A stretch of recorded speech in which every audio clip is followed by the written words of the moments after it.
Here we are in Hatton Garden. This is the street in which Carlo Gatti is recorded as living in June 1847. This is his earliest English address, and the records say that he had a confectioner's here, which we'd call a cafe. Now, how come he got here? Well, he'd been born in 1817 in Donjo, in the Marogno part of Donjo. At 13, he's said to have walked to Paris, where his parents had a chestnut selling business, but he didn't get on with his parents, and for the next 20 years, his life is a blank.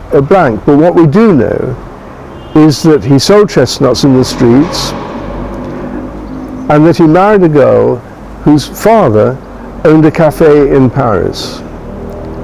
And in Paris, he would have learnt just how elegant French cafes were, and more than that, he's bound to have met English people who were sitting there drinking their coffee and saying, if only we had something like this in England. It's elegant, I can bring my wife here, there's a little band playing, what could be better? And that remained with Carlo Gatti. But he would have remained in France if it hadn't been for the economic crisis of the early 1840s. This caused widespread unemployment, and as is so often the case, it led to great hostility to foreigners, and particularly to Ticinesi. And Carlo Gatti felt that in face of that, he would up sticks and move to London. And why did he move here?